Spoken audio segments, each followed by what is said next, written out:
The Psychology of Money. We're gonna go over the book, The Psychology of Money. So we have a couple linked in posts that we're gonna be looking at, like these main three that break down the book for us. Cause when you read a book, you don't remember everything. You just remember like a few key points. We're basically doing that. We're shortcutting our way to knowledge. Let's see. Chapter 1. So let's see. Yeah, the key takeaways from this book. Chapter 1. We see the world through different lenses. Money means different things to different people. How I perceive money as a Zimbabwe born in the family I was born will differ from how another person may perceive money. My upbringing and previous life experiences will affect how I save and invest. Chapter 2. Not all success is due to hard work, and not all poverty is due to laziness. Wow. Yeah, there's a lot of hard working poor people in this country. I would agree. You hear about the person working three jobs. Like, not all success is due to hard work, and not all poverty is due to laziness. Yeah. And then, yeah, not all success is due to hard work. You hear about those people getting a lucky break, like in like crypto or in like the stock market, or even in the lottery. Not all success is due to hard work, or just networking. You might have like a good connection with a company or something. You might know someone that works at a good company and then they get you a referral. So yeah, not all success is due to hard work, and not all poverty is due to laziness. We tend to focus too much on the extreme successful and the extreme unsuccessful. But that's not a good measure when you want to learn about money and finances, because people's situations and circumstances are largely due to risk.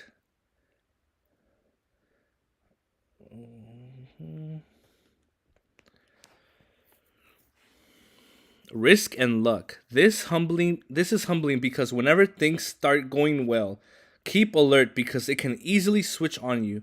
Learn learn with a broad perspective. There's no black and white ruler in financial success tools. Chapter 3. There is no reason to risk what you have and need for what you don't have and don't need. So there's no reason to risk what you have and need. There's no reason to risk what you have and need for what you don't have and don't need. That's true. Like, if you don't really need that car, I wouldn't. Or like, let's say you're already well off and like you bet everything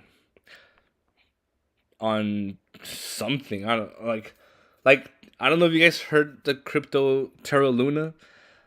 There's some pretty horrible stories regarding that story. I would suggest you guys to look at it. It's pretty sad.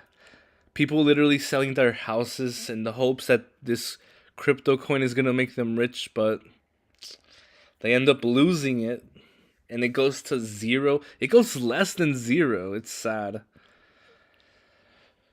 Life isn't any fun without a sense of enough. Happiness equals results minus expectations.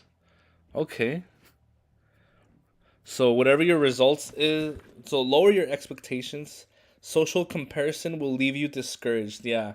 Comparison is the thief of joy. That is true. Like, we're all in our own little race. And if you compare yourself with someone else, then that's just going to make you miserable. And you do not want to be miserable being broke. Because a lot of successful people have said that they know a lot of rich, miserable people. Like, if you're miserable being broke, you're probably going to be miserable being rich. Determine you're enough. Stop trying to keep up with other people's wealth. Enough is not too little. Enough is realizing that an insatiable appetite for more will push you to regret. Wow. Enough is realizing that an insatiable appetite for more will push you to regret. People end up burning out at work just because enough is not enough. Know what's invaluable, things that are not worth risking, no matter the potential gain. Reputation, friendships, family, freedom, independence, being loved by those who want to love you. Happiness, stop taking risks, being loved by those who want to love you. Happiness, stop taking risks that might harm these things. Know when you have enough. Chapter 4. From the Ice Age illustration, something big can grow from a relatively small change in conditions. You don't trem- you don't tremendous you don't need tremendous force to create tremendous results. Something that compounds like money. A little growth serves as the fuel for future growth. Good investing isn't about earning the highest returns, but pretty good returns that you can stick with and which can be repeated for the longest period of time. LinkedIn loves recommending The Psychology of Money. It's a very good book. Chapter 5. Getting money is one thing, keeping it is another. The two are two different skills. Yesterday's success does not translate to tomorrow's good fortune. Money success Money success equals survival. The ability to stick around for a long time should be your strategy. Planning is important, but the most important part of every plan is to plan on the plan not going according to plan. A good plan emphasizes room for error. I liked also the concept of a barbelled personality, being optimistic about the future but concerned of how the future will turn out. You make wiser decisions in risk taking. Yeah, Mike Tyson has a saying, we all have a plan until we get punched in the face. I was like, damn. Yeah. Chapter 6. Anything that is huge is usually the result of a tailed event. Definition of an investing genius: someone who can do the average thing when all those around them are going crazy. It's normal for lots of things to go wrong, break, fail, and fall. No one makes good decisions all the time. We tend to only see the finished product, not the losses incurred that led to the tail success product. Our failures are a big part of our story. Chapter 7. Freedom. Closest definition of happiness is people having control over their lives. Closest definition of happiness is people having control of their lives. True. True. When everything's going, when you're cruising, you're happy. When you're struggling, you're not happy. Money's greatest value is to give you control over your time. While people are now richer, they are less happy because we are now always at work, always thinking of business solutions mentally, what people consider happiness, quality friendships, being part of something bigger, quality family time. The goal, therefore, is to have money that allows you to have all the above. Chapter 8. Assets. We tend to think if we acquire expensive, rich assets, people will think we are smart, rich, and important, and that people will respect and admire us, which is false because people rarely look at the person, but they start actually thinking of themselves with the asset. What brings more respect is humility, kindness, and empathy. Chapter 9. Wealth is what you don't see. Rich is current income. Wealth is income not spent. Rich is current income. Wealth is income not spent. The value of wealth lies in offering you options, flexibility, and growth to one day purchase more stuff that you could right now. It's easy to find rich role models, but harder to find wealthy ones because their success is more hidden. It takes a lot of restraint to be wealthy. It's hard for many to build wealth because it's difficult to learn from what we can't see wealth. The irony. The world is filled with people who look modest but are actually wealthy, and those who look rich but are on the edge. We must be woke before we judge people. Chapter 10. Your ability to save is more in your control than you might think. One of the most powerful ways to increase your savings is to raise your humility. Saving can be created by spending less, desiring less. Spending can be created by spending less, desiring less, and caring less about what others think of you. You don't need a specific reason to save. Having savings gives you options and flexibility. The opposite. When you don't have control over your time, you are forced to accept whatever is thrown your way. The hidden, unseen return in wealth gives you flexibility and freedom. Chapter 11. The more reasonable you make your financial decisions, the better chances you have of committing to them in the long run.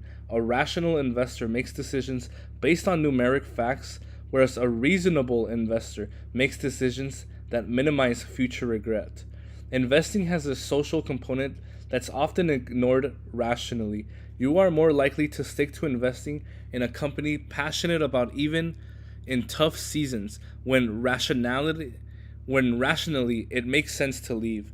People find it more reasonable to invest homes as opposed to other countries in homes as opposed to other countries. Chapter 12. History is not a map of the future. The most historic events which shaped now the financial markets were outliers. In meaning they were surprised that they are less likely to ever occur again. This means we can't always predict our financial future based on previous incidents.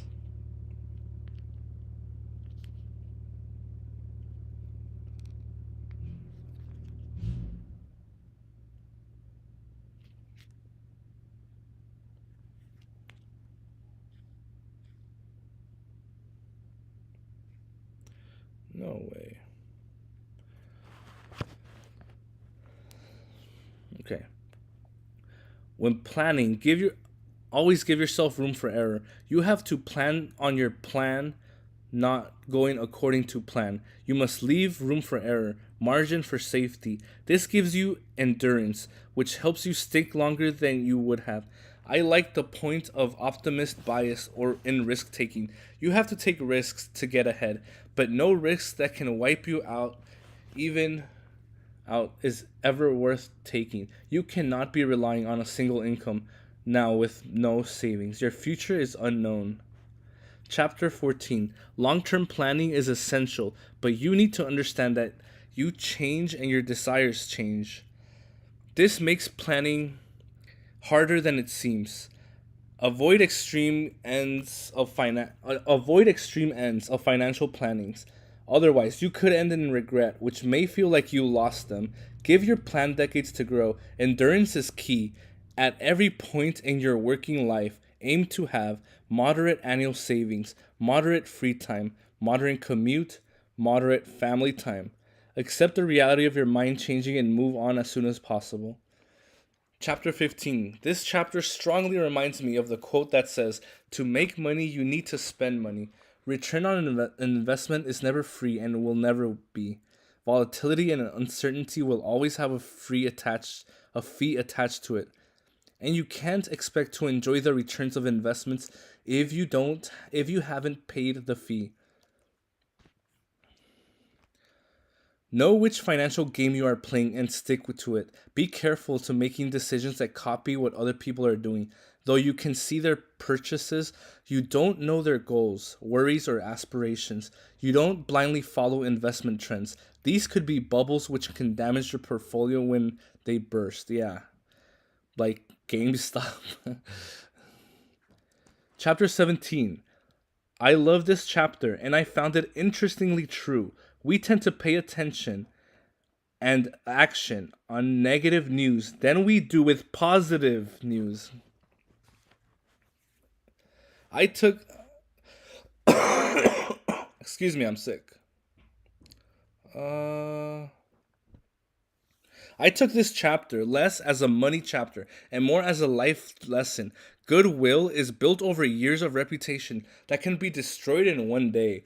I love Stephen Hawking, tr- who train of thought to reduce exped who I love Stephen Hawking's train of thought to reduce expectations, which in return allows you to appreciate everything. Pessimism makes you more alert to the decisions you need to make. When we want something to be true, we tend to believe anything that's linked to the desired outcome. Everyone had an incomplete view of the world. We don't know what we don't know. We are at all at risk of failing, victim to an appealing financial fiction. My key takeaway is that when we start a project, while you might forecast on its potential success, be prudent to know that anything can happen. Unlike